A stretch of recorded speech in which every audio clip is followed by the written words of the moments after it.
never heard that, but you know that's the origin of cap. I'm going to look this up. I'm going to look. There's a principle that Right. we have to follow. Yeah. We have to have. You know, be true to yourself. You know, you don't have. And when I came back, the place was a mess. So I knew I was missed. Deep in here now. Now It's deep. incredible. Man. I love it. Me That's too. good. Yeah. That's good. And applying the recovery, I thought.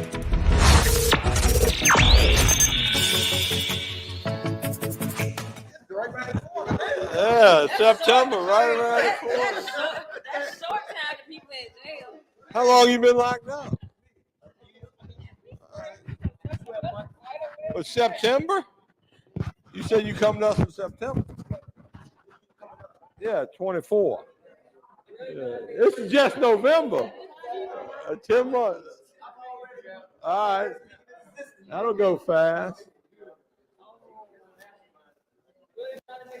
I know. Well, like when I was in the Marine Corps, you report to your first fleet. They go, how long you got left? 3 years, 8 months. So, but you're right. When you get out, that's coming up quick. Where you going, home? You got kids? How many? 4. You ready to get home, ain't you? You gotta whip them back into shape, man. They probably kicking back right now, feet on the coffee table. Yeah. Yeah, good. Where you live at?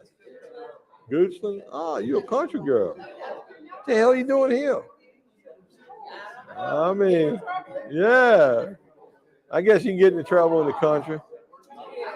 Yeah. They got a whole new crew here, look like. Yes, ma'am.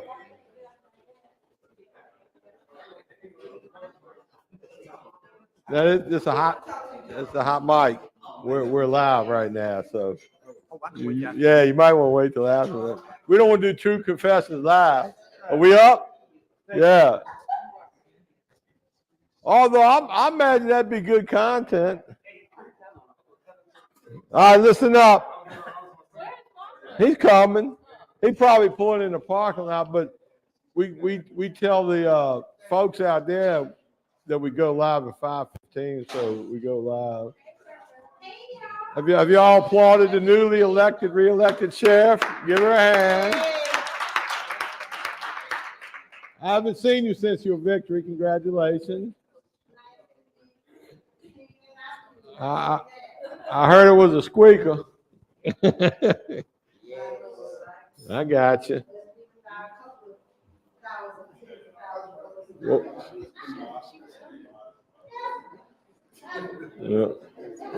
Yeah. Well, as long as you passing through, I just want to remind everybody we really appreciate you letting us up in here doing this work. So we really enjoy it. I know they get a lot out of it. So that's right. That's right. There you go.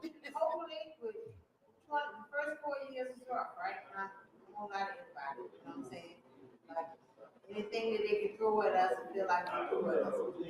Oh, they did. Pandemic is, you know what I'm saying, and the problems that we're seeing, but God is so good to us because He is bringing so many people that like have a heart to really help people. Like, it's one thing for people to come and want to help you, you know they want something. But like, we got people that are coming to help, they don't want nothing in return, like no strings attached. And that's amazing. That's hard to find. And people that not only that you can, they're coming in here, giving of their time and coming here, but like you can reach them and see them in the street. Like I'm in here with y'all every day, but I hang with these people in the street for real. Like I meet with them. They are available. They are there. They provide support. And I'm telling you, I have, knock on wood, have not struggled with illegal substance. But like I struggle, you know, and I have people that I love that struggle. And so for me, the support they give me is amazing. So I just say being exposed to that, seeing that, knowing that, and people that you can still have connection to and that will support you in the community, it is important. Like Your village is what you make it. Everybody in the family ain't blood. All right? Some family that's blood you gotta cut off. I know. Mm-hmm. You got people that you can connect to that will stick closer than a brother or sister. Because you got it's amazing. It's a blessing. I'm always thankful for everybody that comes and gives their time. Because honestly, these people don't give it now. You know what I'm saying? This is all real out of the goodness of their heart. You know, they're giving you the stimulus time with you, not only to keep what they got, but also to help you get what they also. Oh, they do. It's a good group. Give her a hand. Thank you. Yeah, he come over McShin. He got my job. And you know, see,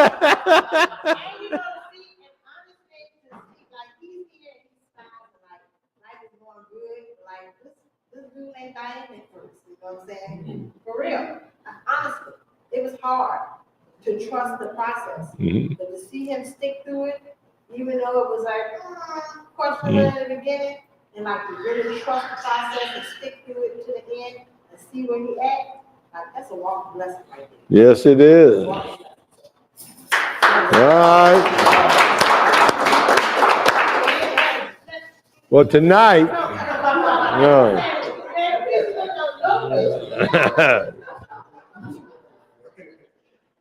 We got added value tonight. We went out to East last week, and Marshall's coming, so I'm just kind of holding it down till he gets there because I know he's full of spit and fire. He got some motivational talk all lined up for you. But last week I touched on, this is a holiday season, obviously, and we're not in the best of places, okay? But it could be worse. But I remember I reflected on my first holiday season in recovery, and I had a lot of feelings during that period, and I was in probably a tougher, more stressful situation. At least y'all have had time to decompress. Some of y'all been here for quite a while. You've heard lots of variety of speakers. You got some kind of a fair program working here, I know, because you're always motivated when we come up in here and you're always paying attention. So I know something's happening, something really special is going on. But, I want to just throw something out at you. I'm one of those guys, I do have a lot of gratitude. I don't always show it, but trust me, it's there. And I reflect back, when I got clean in August 1982, and I managed to maintain my original sobriety date, clean date, whatever you want to call it. I don't want to take away from other pathways of recovery, but I'm in one of those pathways where we don't drink, we don't do drugs, and we improve the quality of our life as we progress in our life. But the point is this. See, looking back, you got to think about this for a minute. Somebody that was messed up as Hogan's goat got introduced to recovery at age 23, and now I'm 65, and I feel like I'm still going strong. I feel like my best work's in front of me. My best blessings are in front of me. But I got to thinking, I know for a fact I'm one of those chosen ones. By some magical miracle, blessing, prayer, I don't know. My mother still prays for me every day, by the way. Somehow, the God I'm understanding chose me to be in this lifestyle that I'm in, a recovery lifestyle. And along the way, I got this incredible gift. And that gift is called purpose. I've found a true purpose in life. And my purpose is real simple. Don't use and try to carry that message of hope to other addicts and alcoholics that they can stop using, lose that desire to use, and find a new way to live. But now here's the hit.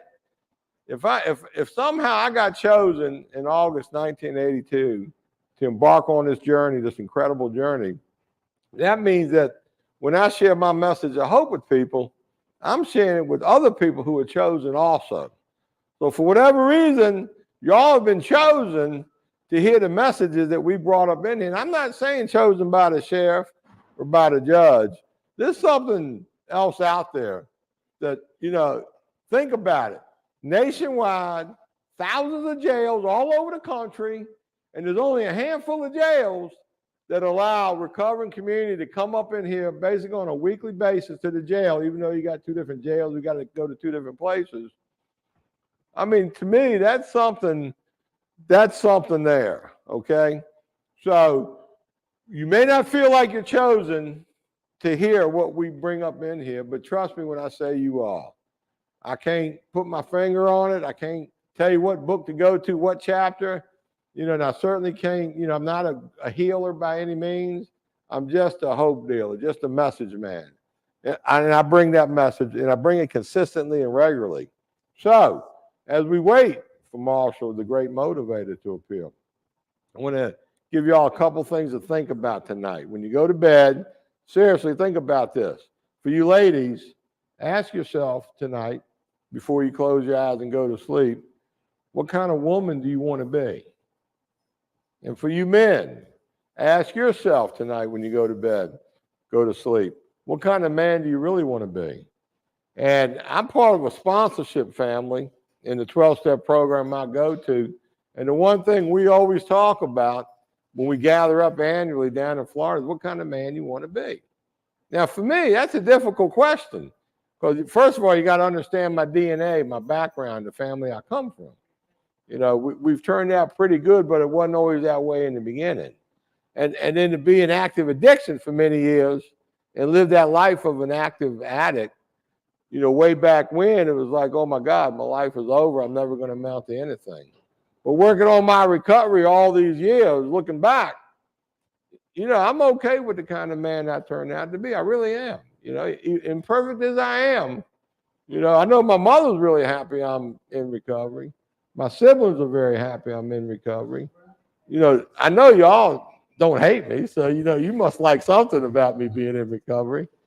But I don't ask you to ask yourself that question tonight. I say it to plant the seed, because whatever kind of man you want to be, by being in recovery, you'll probably be 10 times, 100 times the man you thought you wanted to be or could be. And that's important, So, Marshall, we're glad you made it tonight. Yeah, man. They was all sitting here wondering. We all went deep into prayer, thought, and meditation. We knew you would safely arrive. I think Steve's got a mic ready for you. You're on. Well, come on in, because they missed you, man. And when you get done, you can just introduce Brandon, our speaker. All right. So you missed him live last week. I caught him later. Yeah. My name is Marshall. I'm an addict.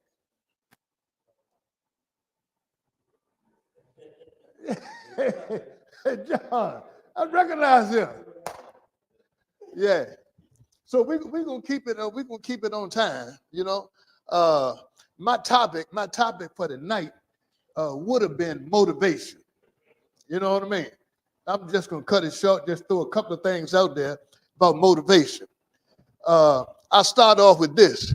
My son was playing AAU basketball, and we go to Virginia Union to see them practice when Dave Robbins was there. For y'all that don't know, Virginia Union had a hell of a team. They won like a couple of championships, and we talked to one of the guys, two of the team members at Virginia Union. The thing that stuck with me was, hold a head for me. I'm just kidding.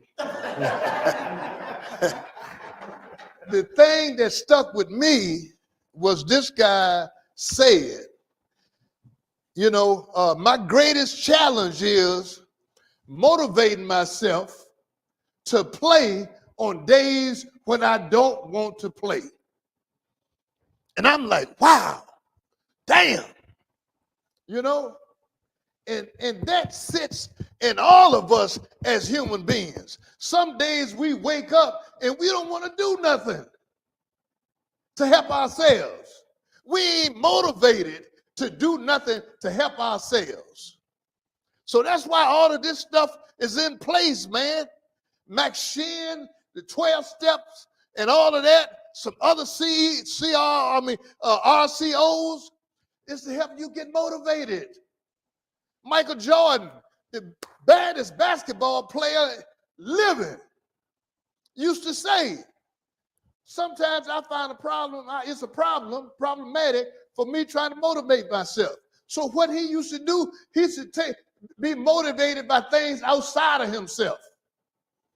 And my question to you is when you wake up one of them days and don't want to do nothing to help yourself, where you going to get your motivation from? You know, that's part of the program, man. That's part of the program when you think I can do everything. Some things you can't do. One of them is to motivate yourself when you don't want to be motivated.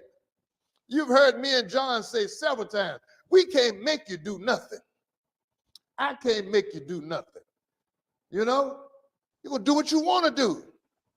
But I know for me, I want that. I want some motivation sometimes. Man, I got a wife, you know.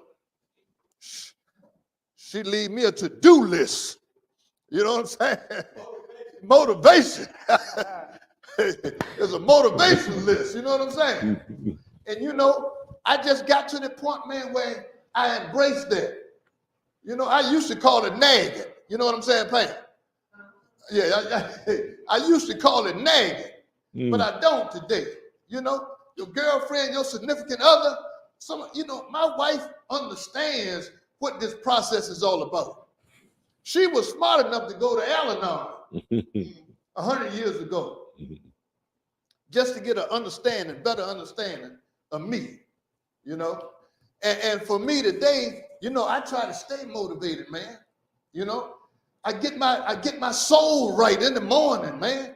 I started reading stuff, man. I started calling people. Started reading, man, the NAAA, you know, 12 steps. You know, I started reading something. I got a little white book at home that I read. I pray. I do a whole lot of stuff, man, to get me motivated, you know, because when I came into the fellowship early on, you know, everything wasn't a message to me. Today, everything I do on a daily basis is a message. You know, I'm riding, coming here, and I was like, man, every time you late, the traffic always slow down. I know that one. You know what I'm saying?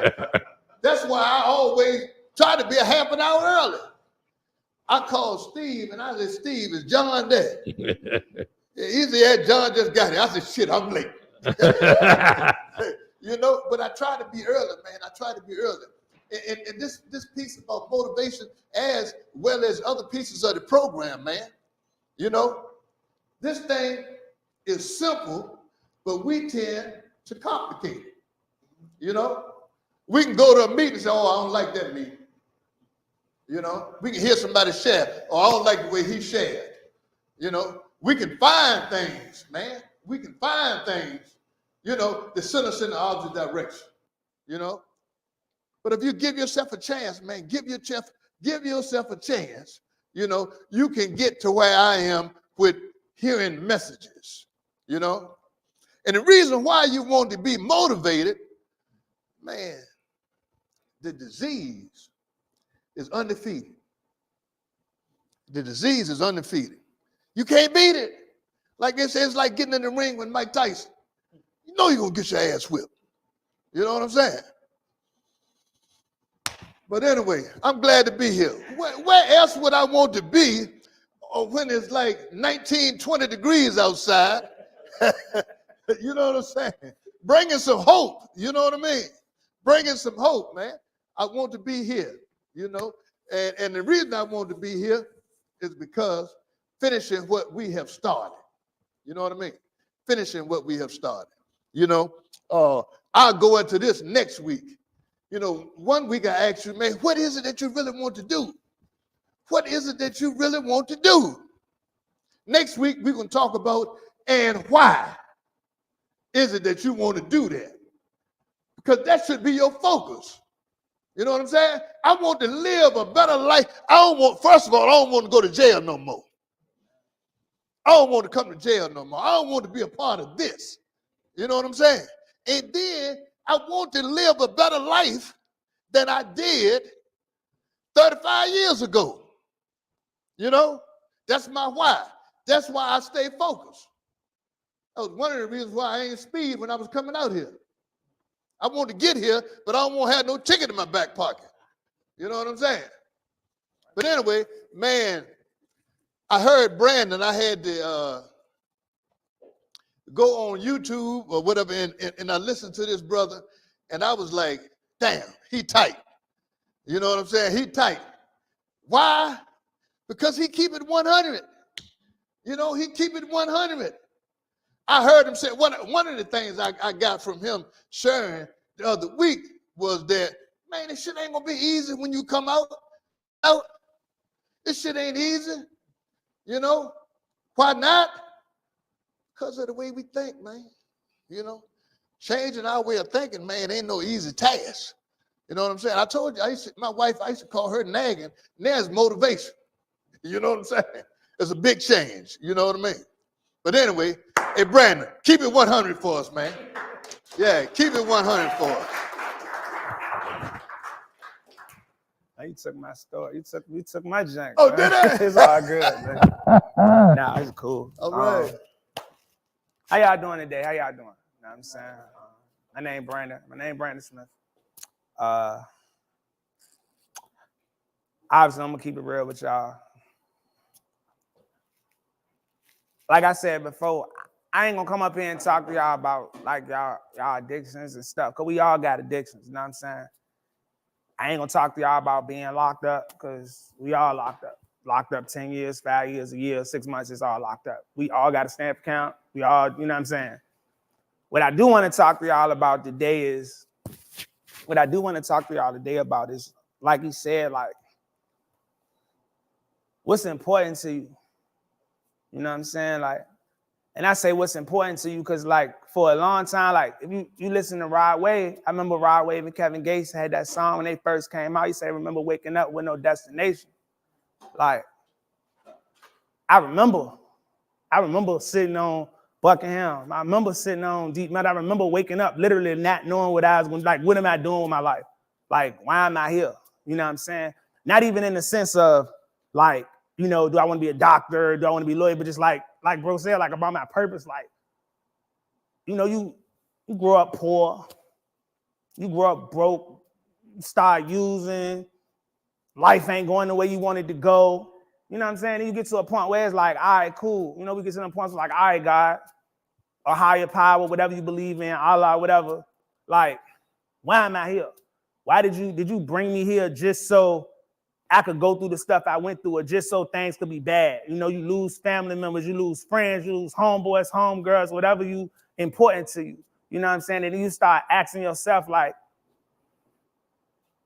where I'm going, what I'm doing. Because after a while, it started to hurt. What they say, pressure busts pipes. You know what I'm saying? So after a while, it's like a migraine, like a bad migraine, or even like a toothache. You know, a toothache, one of the worst pains you can have. And so it's like, what I'm going to do? Where I'm going to go? Family gone, friends gone, people you thought you could count on gone. And so then you find yourself in a situation where it's like, what I'm doing, where I'm going. You ever been going on a trip, going somewhere, and then you might take a wrong turn. You know, you might get a flat tire. Then you find yourself lost. So check me out. We got an example. Nobody wake up and say, I want to have a messed up life. Nobody wake up and say, I want to be an addict. You ever heard people say, you know, if you would have told me, I think I was looking at something on Instagram, and 50 Cent was like, if you would have told me I was going to be friends with this Indian dude and this other dude to do something 10 years ago, I'd have told you tripping. If you think about when we first started on that path, you know what I'm saying? Let's start when we young. Let's say we kids. When you a kid, you innocent for the most part, you know. So you have such a fresh perspective on life. And then you go. Things start to happen. Like I said, you know, you lose friends. Some people lose friends at a young age. When I was 10, I watched one of my friends die. I was 10. You know, I think he hung himself. First trauma. But back then, you know, we weren't really talking about trauma like we talk about it now. You know what I'm saying? For us, it's like, you know, hey, it happens. You know, you get over it. You keep going. You know, for some of us who ain't have family members, might have been raised by our grandparents, or we ain't have a father or mother in the home, whatever the case may be, for whatever reason. You know, that's another, you know, trauma. Where we tap into like abandonment issues and things like that, because people who we thought was gonna be there for us ain't there. We don't look at it like, oh, you know, this happened because of this happened because of that. It's the fact that they not there. You see what I'm saying? And so it taps back into the, what am I here for? I remember I didn't ask myself, I'm gonna just use my father. My father passed when I was 7. I didn't ask myself, I didn't start to miss my dad till I was in prison. Because I started to reflect on my life. You know, and your prison could be anything. It don't have to be actually being incarcerated. It could be when you start getting high. It could be when bad stuff start happening, when life won't go in the way you wanted it to go, whatever it may be. I reflect and I used to ask myself, like why my dad got killed? Like, you know, I see all these other people got their fathers, got their families, you know.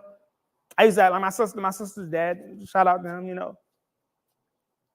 I'd be like, damn, my sister got a dad. And then, man, y'all don't wish nothing bad on them. I'm happy they had a dad. And then my sisters, like, I'm happy they had a father. But I used to ask myself, like, did you bring me here and put me in these situations just so I could go through the things I went through?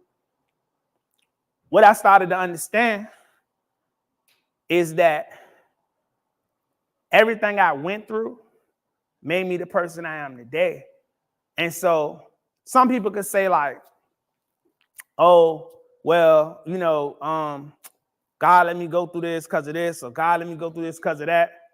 Everything you go through in life, you go through for a reason. But I also believe that a lot of the things on our way, as we take our journey, have a lot to do with the decisions and choices that we make. Now, what I mean is, somebody could get up right now and come smack the crap out of me. Please don't. But somebody could. I got the choice to retaliate, or I got the choice to turn my back. Now, most people will be like, nah, if somebody hit me, I'm going to hit them back. You know what I'm saying? What I think it is that we fail to realize, and I'm going to use me, what I fail to realize on my journey, on my path, you know what I'm saying, is no matter how hard or how easy the decision may seem, it's always going to be a reaction to my action. Now, follow me. Keep in mind, I'm asking y'all, like, what am I here for? So, fast forward. You're young, you done lost some people, you done been in some bad relationships, car accident, different things that happen to you. So now the mindset you had when we was fresh ain't the same mindset I got. Now let's say I'm 17. So from the age of 6 up to 17, so much stuff that happened to me on my road. So this is built and shaped my mindset. Now, mind you, most 16, 17, I ask my son all the time, I say, what you want to do with your life? Like, my son's 16, I don't know. You know what I'm saying? I ask my 17, like, what you want to do with your life?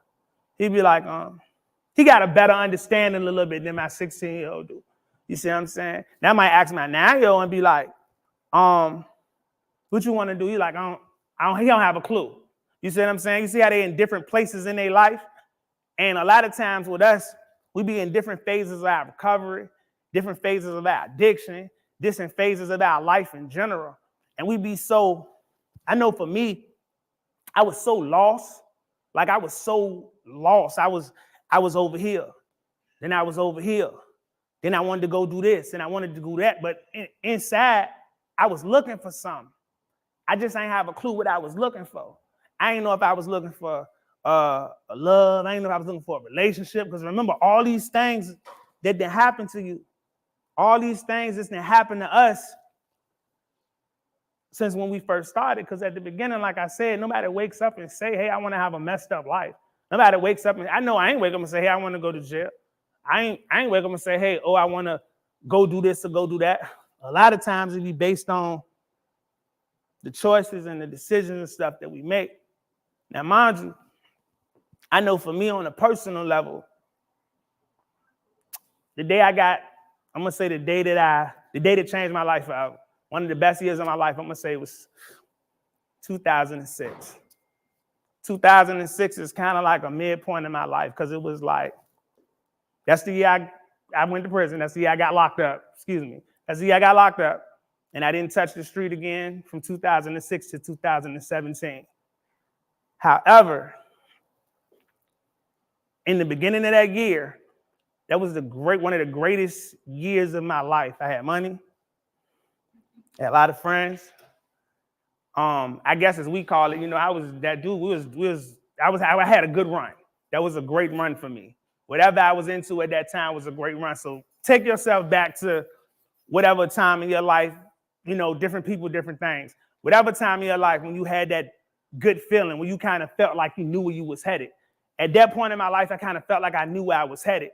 Obviously, I was headed nowhere fast, because if I would have knew I was headed the way I was going, obviously I would have tried to stop. But then you got to ask yourself, if I really knew, when I think about it, if I really knew I was headed to prison, would I have stopped? Probably not. Because I remember right before I got in trouble, my mama came and asked me, I never forget this. She said, if God come to you right now and asks you how you living, what you gonna tell him? I said, shit, I'm gonna tell him, excuse my language, I said, I'm gonna tell him the best way I know how. On everything I love. After that, everything just started going downhill. Everything for me just started going downhill. So my whole point in what I'm saying is, for me, that was my triggering point that kind of took my life this way. Even though I was living like I thought was cool, I was doing the things that I wanted to do, or at least I thought I wanted to do. I was being the person I thought I wanted to be. I was helping people. I was making sure they're good. A lot of times with us, you know what I'm saying, especially if you like in the street or you doing things, whether you hustling, grind, whatever you doing, we do a lot for other people. People like us, we do a lot. I know for myself, I do a lot for a lot of people. And so I felt like once everything failed, I felt like the world owed me. I had a sense of entitlement. I had a sense of, I did this, I did that. Like, where my people at? What I came to understand is that the only person that owe me is me. The only person that can help me is me. If you think about everything that you do, it all revolves around self. That's why in the beginning I was like, where we going? Where you going? What's your purpose? What you want to do? Because at the end of the day, right now, all y'all sitting here, I've been sitting in these same seats. I ain't never get to be out here. I was back there. But I'm happy to be up here today, to be able to come in here and talk to y'all, because me talking to y'all, this helping me to remember, because I forgot. I ain't gonna hold you. I forgot. I got a box on my leg. I forgot. So, hello. Look, I got a box on my leg. So, mind you, this is my warning. I was talking to somebody. I was talking to my sister today. This is real talk. So mind you, a lot, if you don't know, I'm fighting a couple of cases, whatever. That's cool. I ain't afraid to say it. It is what it is. I didn't do it. For the first time in my life, I didn't do it. So it's cool. It's cool. I didn't do it. I didn't do it. So I'm fighting a couple of cases. Now, I remember I was talking to my sister yesterday, and she was like, you know what? I came up on some bread. I ain't gonna hold you. So I shoot up to New Jersey, whatever. Shoot up to New Jersey and ready to give me a whip. I'm like, I'm about to get this car, real nice car. I'm like, I'm gonna go up to Jersey, give me a whip. So I shoot up there. My sister drive me up there and everything. We go up to Jank. I get up there. Things didn't go the way I thought they was gonna go. Now, mind you, was I doing some stuff I wasn't supposed to do? Maybe, possibly. Different situation, but possibly. And so my sister told me some real stuff, bro. This is what she said. She said, that was your first warning. And check me out. She said, that was your first warning. She said, I really believe if you would have took heed when we went up there to get the whip, you probably wouldn't be in the situation you is in now. Now, mind you, she could be right, but it got me thinking. It took me back to the night I got locked up in 2006. They kept me locked up to 2017, May 23rd, 2017. I lost some good time. It was supposed to be February. But May 23rd, 2017, right? I remember the same day. Now, mind you, think about what I told y'all about where I'm supposed to be. I remember the night that I got in trouble, man. 3 different people called me. 3. Shouted to drop me off. She like, what you about to do? I said, don't worry about it. Go ahead, let me go. She had fed me, gave me food and everything. I still left. I went and got my keys. The girl gave me my keys. I was staying around Somerset. She called me 5 minutes before I do what I'm doing. And remember, I told y'all my mama just talked to me the last week and asked me, how you living? Like if God come and ask you how you living, what you gonna tell him? I'm like, sure, I'm doing the best I can do. Shouted like, why you come get your keys? Boom, boom, boom, boom, boom. I'm like, I'm gonna see you tomorrow. She said, you sure? I went off. Like when she said, because man, you obviously I'm ready to do something I ain't got no business. It's 06. I'm not thinking. I'm not in the same headspace. I'm in a different space in my life. So remember, I told you we on a journey from where we started. So at that point in time, I was okay. I felt like I was okay. You know what I'm saying? I was moving. I was doing my thing. I was all right. She like, you sure? I go off. Cool, whatever. Boom, hang up on her. It won't even less than 7 minutes later, I was on my way to the jail.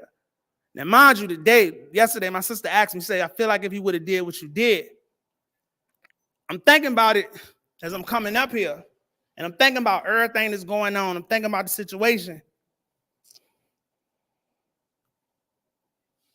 This is my second one. This right here. You see what I'm saying? Prior to me making the decision that I made, I got one. As they say, God send you people in your life to let you know. It's just like driving up the street. You got the yellow sign, and then you got the red sign. You go through the red light. If you're in Henrico, they probably gonna lock you up. You might not get a ticket, so I'm happy you won't speed. You might have been going through the door. It's Henrico, but they'll play. And so I thought about that. This is my second one. Now I'm talking to y'all. So I'm giving myself a warning the same way, because a lot of times when we be going so fast or we be moving so fast, we don't be trying to hear nobody.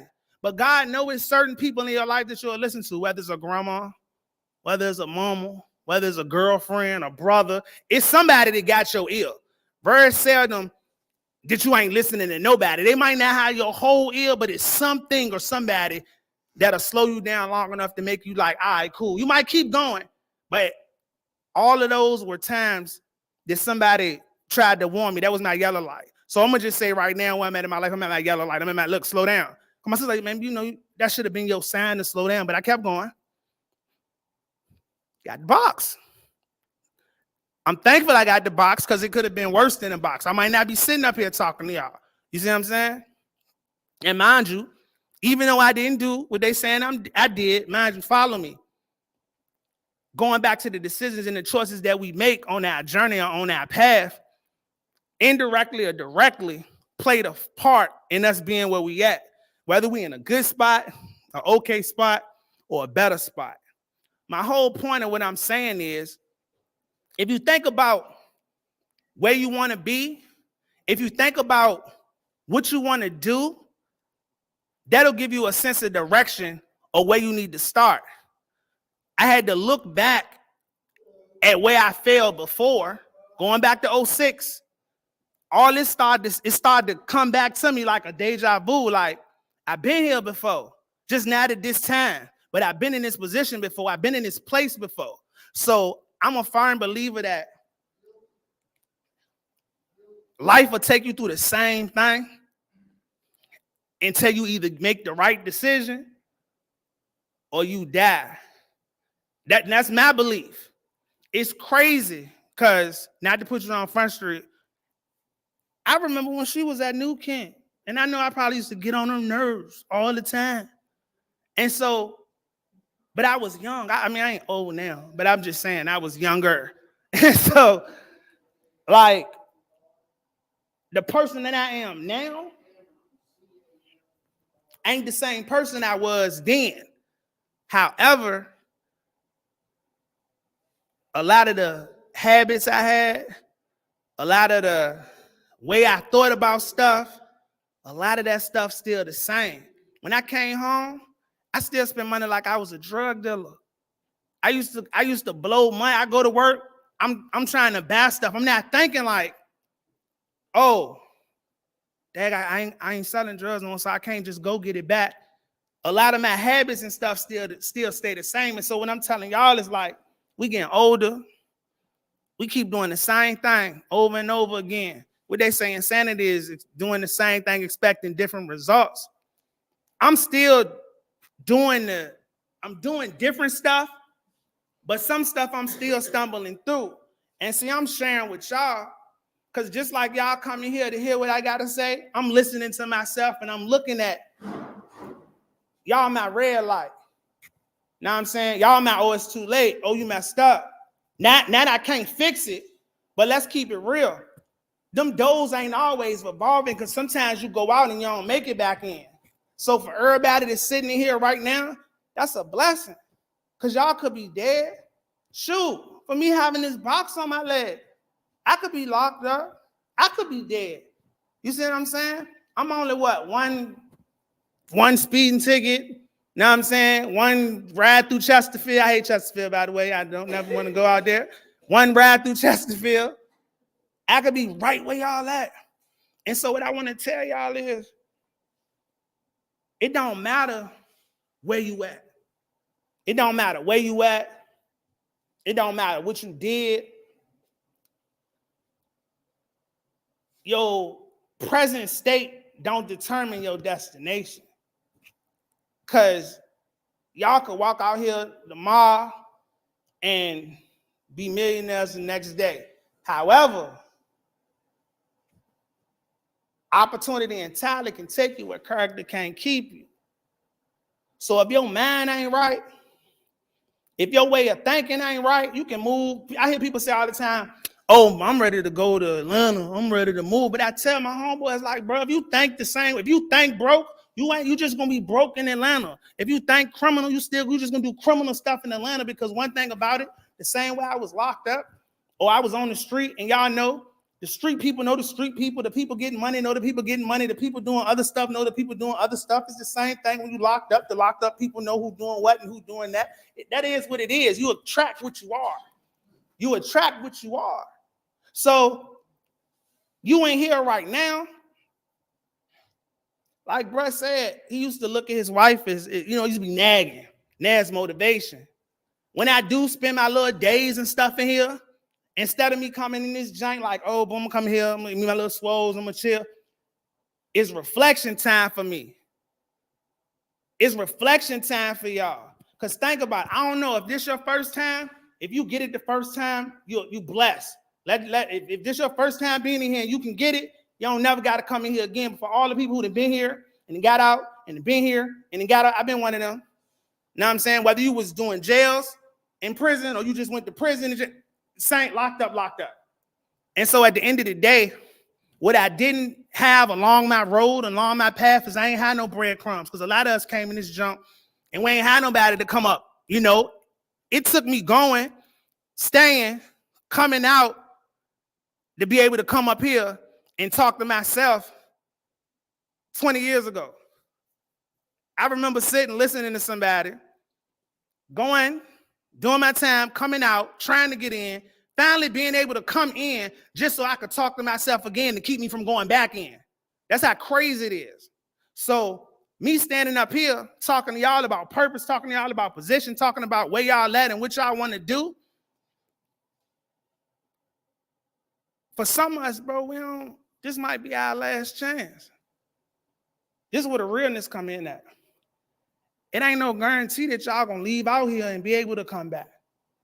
So it ain't no guarantee that I'm gonna go to court and not be in here for the next 50. That's just what it is. So in reality, what y'all gotta think about, in my closing, what y'all gotta really think about, man, is you willing to take that gamble? Is you really to roll the dice with your life?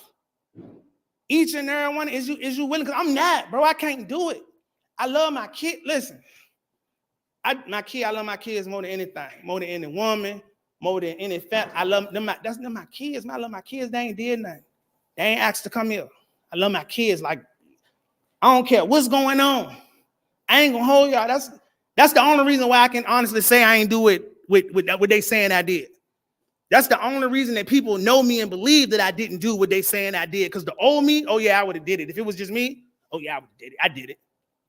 But by the grace of God, I can truly say, no, I ain't do it this time. Y'all, I ain't do it. I got to go through the process. Still got to go through the process. And to check me out, y'all still going through the process. Some of y'all, this is y'all last time. Some of y'all got it. But for all y'all who might not have got it, for all y'all some of y'all who might be on the fence, who don't know, bro, ain't no guarantee it's gonna be no next time. Ain't no guarantee you're gonna go in front of that judge and he's gonna give you another slap on your wrist. Ain't no guarantee you gonna get no work release. It ain't no guarantee that anybody in this room, whether we locked up or not, gonna wake up tomorrow.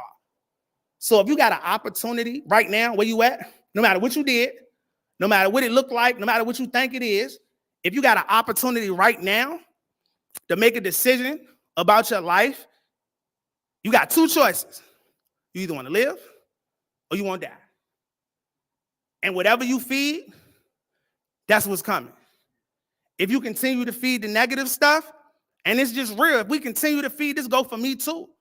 If you continue to feed the negative, if we continue to feed the stuff that's bringing us down, that's hurting our families, then we're going to get what come with that. We're going to get the rejection. We're going to get the shame.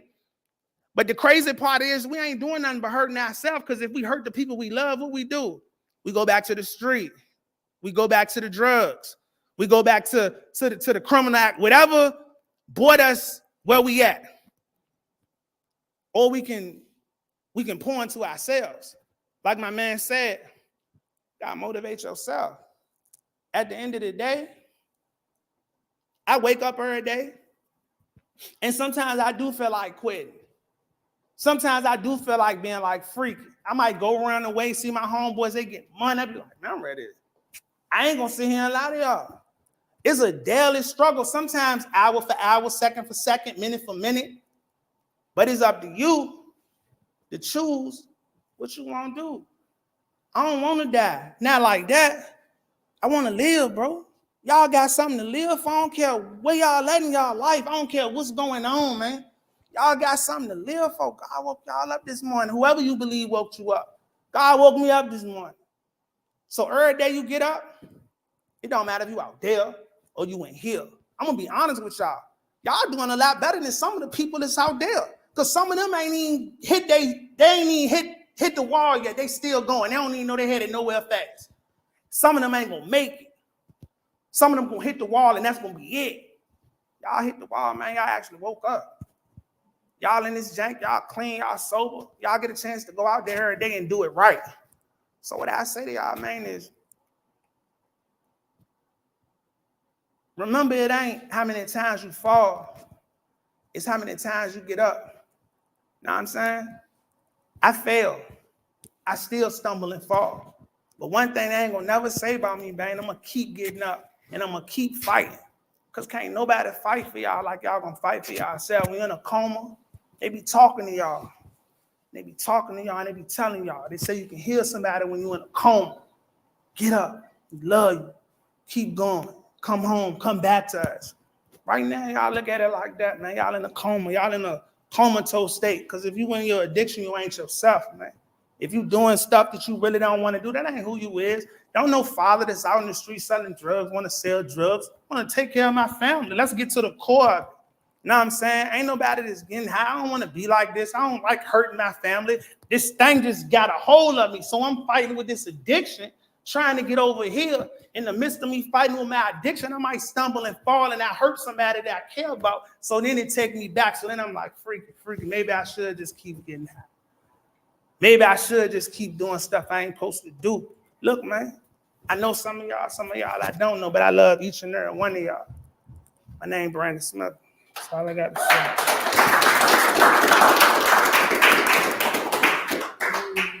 Questions? You got it. Oh, go ahead, bro. Hold on. Go ahead, bro. You so funny. I'm 56 years old.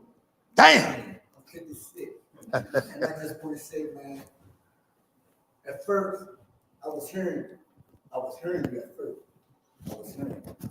I hear you now. When I go mad, I'll leave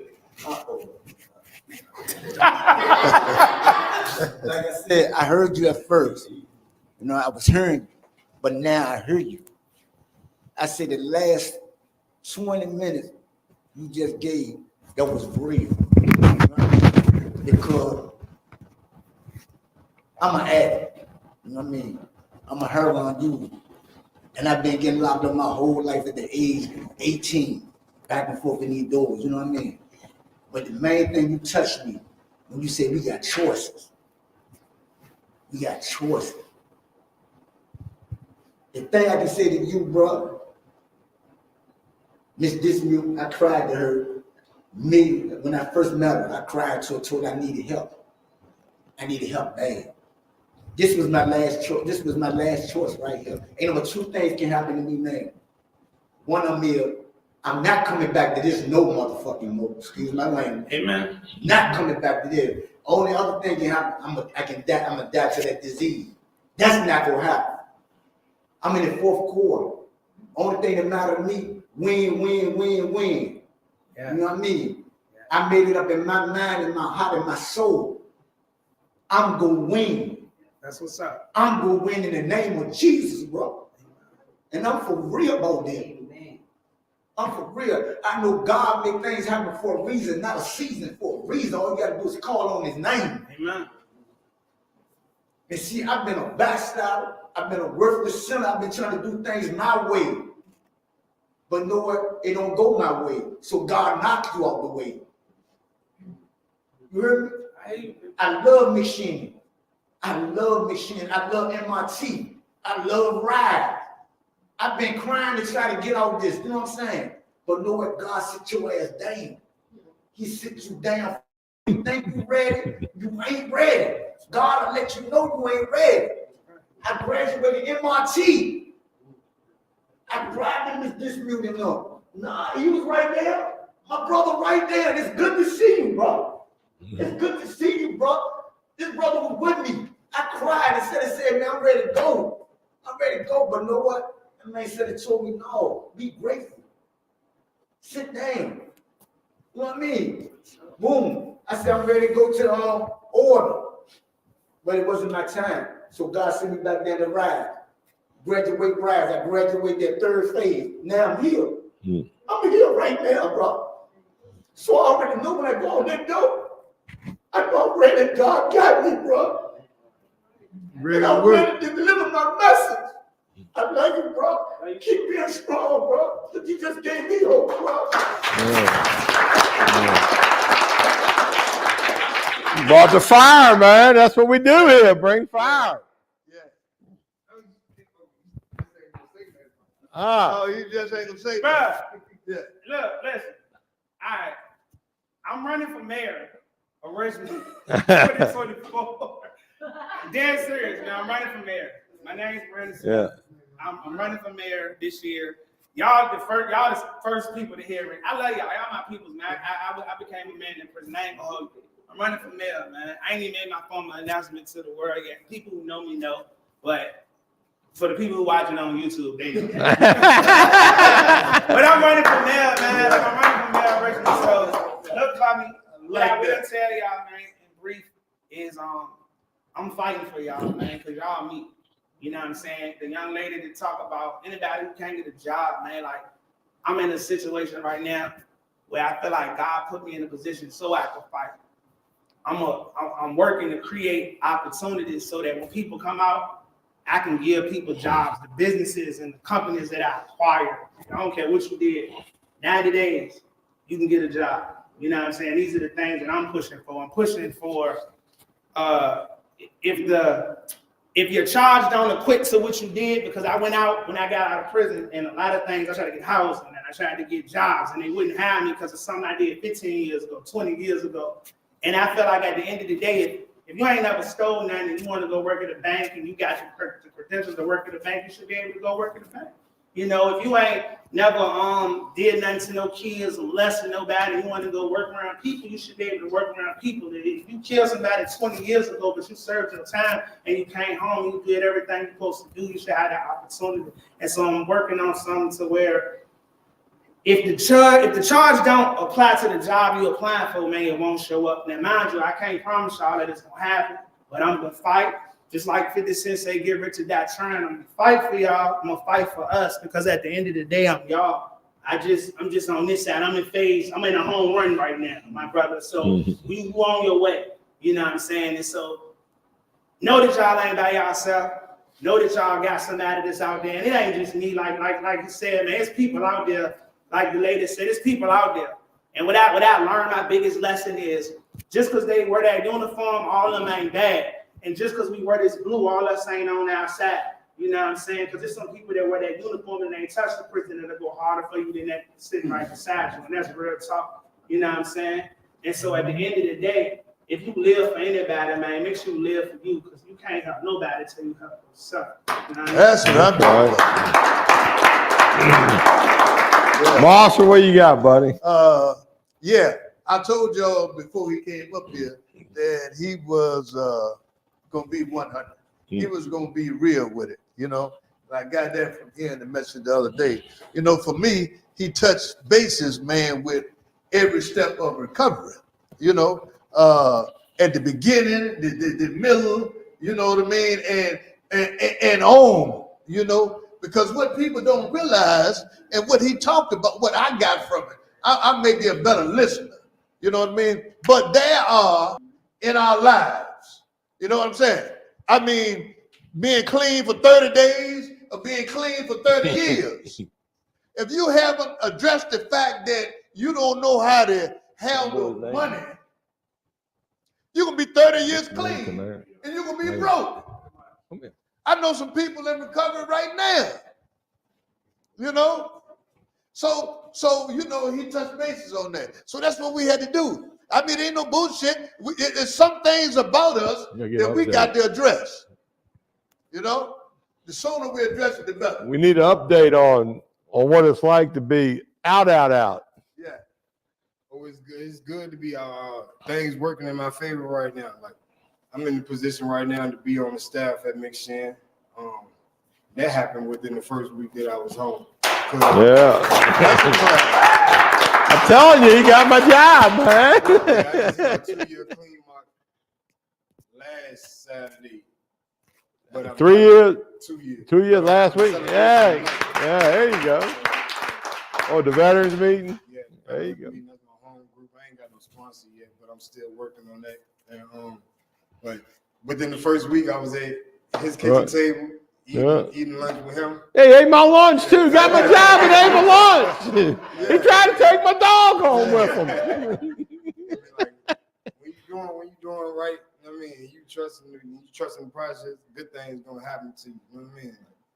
I'm real proud of you, Scooter. You know what I mean? Where you at? You know what I mean? But at the same time, y'all helped me get to where my man said. The talks that we done had with you, Kurt, you, Lynn, you, Pearl, you, OG, you, Mike. Them Jones helped me get to where I'm at now. You know what I mean? Like, I wake up, I don't worry about nothing. I ain't in no rush to do nothing specific. You know, I just let the day go as it's gonna go. Because when I start rushing, like I told you people last week, when I start rushing, I'm rushing to come sit back with y'all. How it feel? How it feel? It feel good. Yeah. I ain't never been home and been clear like I am now. I just come home. You know what I mean? Yeah. But you know that you can have a seamless transition. That's what we're trying to do here. You know, you get community here. We want you to have a seamless transition to community out there, and that's just how this kind of works. You know, I and spend a lot of my time up at the church. I'm at the church all day from 8:30 in the morning till 4 o'clock in the evening, and then I go to a meeting or I go to the crib. I don't run around. Like, I sit at the house all day, watch Netflix and stuff, or just go to a meeting. Like that's my daily life right now, because that's what I'm supposed to be doing. I ain't supposed to be doing nothing outside of that. I might every once in a while, you know what I mean? My mama would come pick me up, my sisters come pick me up. That's who I kick it with. how was Thanksgiving? Thanksgiving was good. I was with my mama and my sisters. Kicked it with my mama all day and my sisters. Like, went up to M3 church and ate dinner with everybody else. Went to the gratitude meeting. That was good. You know what I mean? But it was a joyful day for me. You know what I mean? The first one home, I think I did it the right way. I spent it with my people who love me. Like, people that I ain't talked to while I was locked up. I still don't talk to them. It ain't no need for me to reach out to them.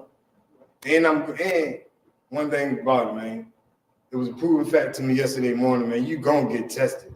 Some people not gonna respect this recovery thing. Like, I'm telling you, they just gonna look right past it, jump, man. Because I went into Wawa yesterday to get breakfast on my way into church and ran into a childhood homeboy. First thing he say, man, damn, boy, you look good working home. Blah, blah, blah. I got this coat too, this good coat, man. Call me, man. You can middleman the jump, making money in between the jump.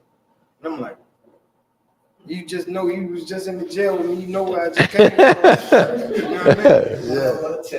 Yeah, it was just God just threw something in there right quick to see if I was gonna catch the jump or not, but I just maneuvered through it. But he talking to me, I'm talking to on his phone to my cousin. He's like, yeah, I got your cousin on the phone. So I talked to him, can't even understand what my cousin talking about because he's so happy. You know what I mean? He trying to get me to come to his house. I'm like, no, I ain't coming to your house. I already know what's over. You know what I mean? Ain't no need for me to be over there with y'all. Yeah. But the whole time, bro, just pushing the John. He won't get off the conversation. I'm like, look, man, just take your phone back, man. I'll holler at you. You know, keep moving, buy my stuff and get up out of here. I don't need your number. What I need your number for? Hey, I think he heard something. You know, recovery works. Yeah. People ain't gonna respect this, John. You just gotta understand, like, it really ain't their job to respect. For real. It's cold out there this time of year too, man. You just gotta respect your own recovery and keep it moving. Give him a hand, man. That's a good hit. I'm proud of you, man. I gotta get you back up at that. Any other you ladies want to say anything? Henry? Where'd Kelly go? You want open mic time? Y'all come up in here, may as well say a word. I'll bring you word. Yeah. John will call you out. When I first met Kelly, she could do a backflip. Can you still do one?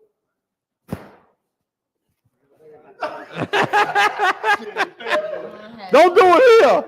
2 kids. Well, no, it was 1 kid since. I've never done this so high. Well, just Actually, I have. I did this for Heart a few years back. this is Kelly. She's an addict. I'm an addict. My name is Kelly. I learned that that's the correct way that you're supposed to introduce yourself in a meeting. Yeah. And I actually just learned that about a month ago, which is She's hard-headed. honestly. I think, like, for me, I spent a lot of time coming in and out in jail, prison, all the things. I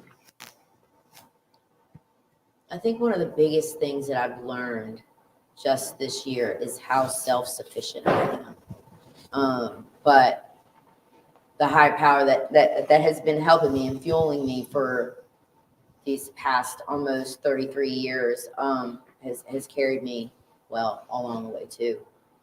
I've denied it for a long time, but there's definitely been something there since the beginning of time for me. I spent the last year in Georgia really reflecting and figuring out what I want to do with my life and how things are supposed to be, how I want them to be. I had to deal with a lot of things that I didn't like to figure out the things that I did like. Like I had to go through a lot of pivotal transition periods of extreme discomfort, but realizing that I'm uncomfortable, so I'm not going to do that, and like learn from that. Like I didn't put 2 and 2 together with a lot of things until this year, like until I got back here. Like I busted my ass to get up to McShin.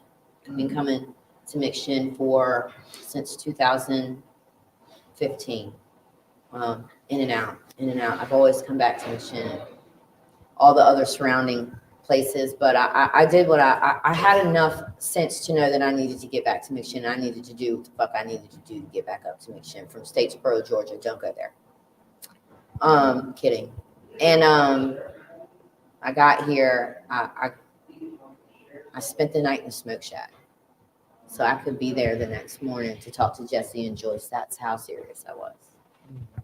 I got there at 7 p.m. and they told me they couldn't do my intake, so I had to wait and talk to them in the morning. I said, "Bet." Okay. It was warm that night. It wasn't It cold. was not. Well, I don't know. I had a big pair of pajama pants that I pulled over my, this because I'm short, and I stayed there. I woke up at 7 o'clock in the morning and got dressed, washed my face, walked into the church, and I talked to Jesse and Joyce, and they, because I passed the drug test, I was allowed to get some alumni benefits. It was really nice. Pretty good. Being there now, coming in and coming out and coming in and coming out. This time I got to McShin on the 9th of August, and I exited to be in my own spot, with my own job, running my own business, doing all of the things in 4 months. 4 months. 4 months. And that to me goes to show, like, I've lived and I've learned, I figured out from all of the mistakes that I made where I needed work at and where I was Gucci. I just did it. But it took a lot of work to get where I am. It took a lot of work to get mentally mature to where I am, to the understanding of everything of how it is. And really, the biggest thing that I learned is just because I think about wanting to get high and something bad happens and I want to get high, I don't have to. I just don't. Like, it'll be there. It'll always be there. It'll always be getting worse. But just because I think about getting high and something bad happens, I don't have to do it. Just because I have a craving doesn't mean I have to do it. I have choice. I'm not kicking.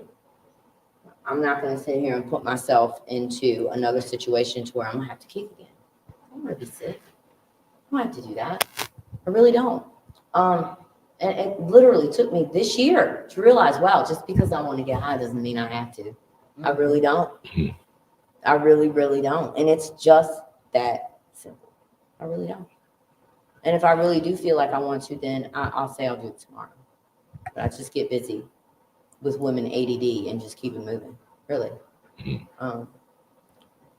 I think a lot of things too are that the ideas that I felt were big, the situations that I thought were big were really not when I got out. The things that I'm supposed to be doing are what I'm supposed to be doing. I don't need a cookie for that. I really don't.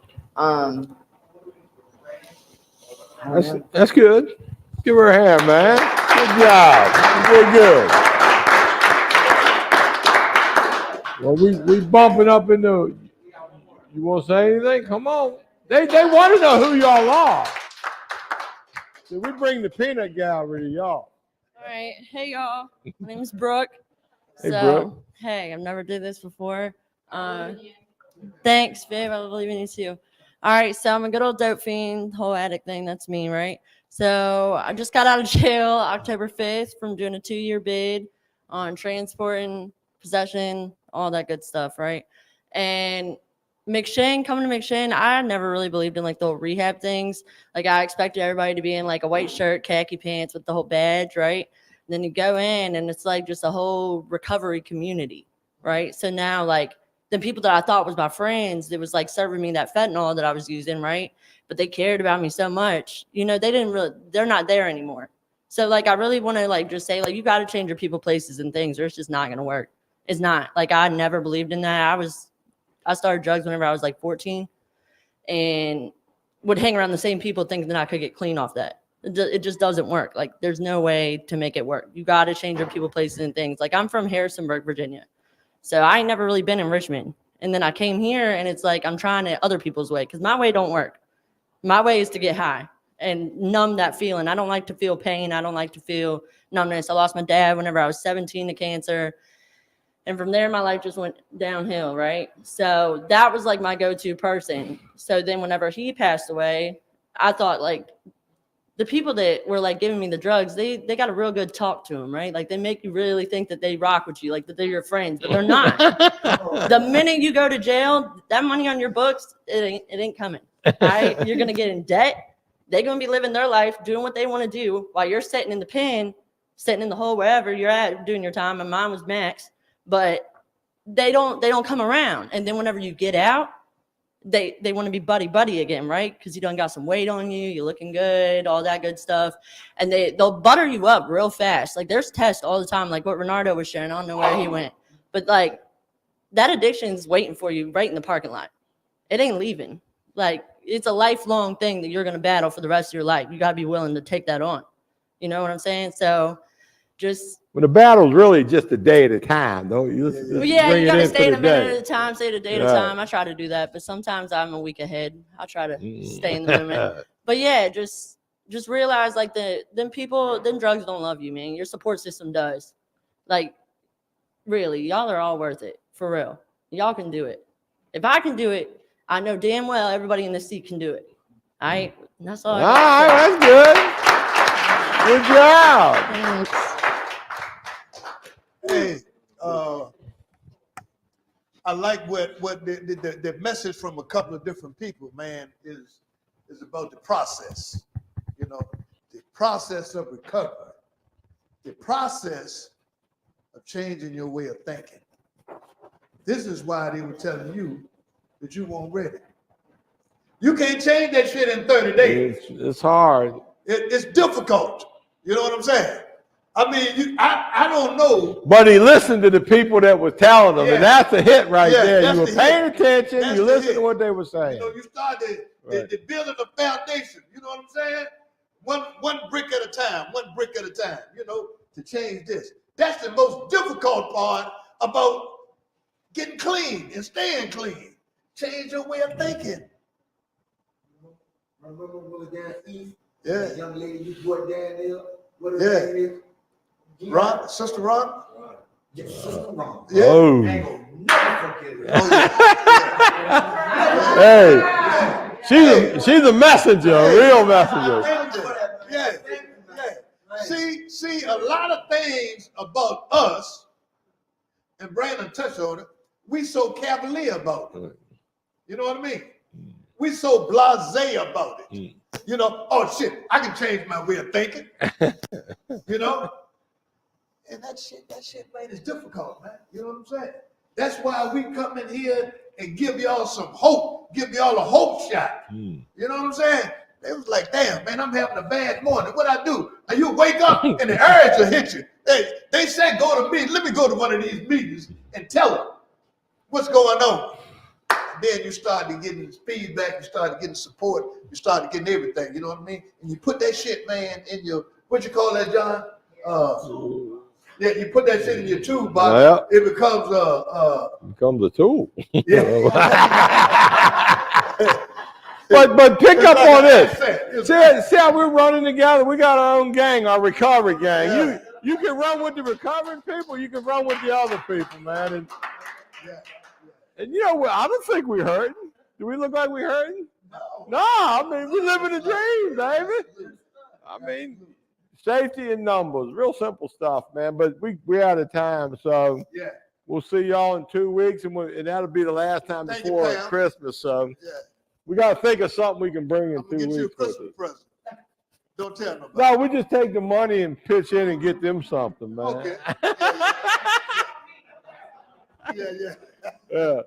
I will see y'all in 2 weeks. Good job tonight. Merry Christmas, man. Yeah. See you. Well, we're going to see you then.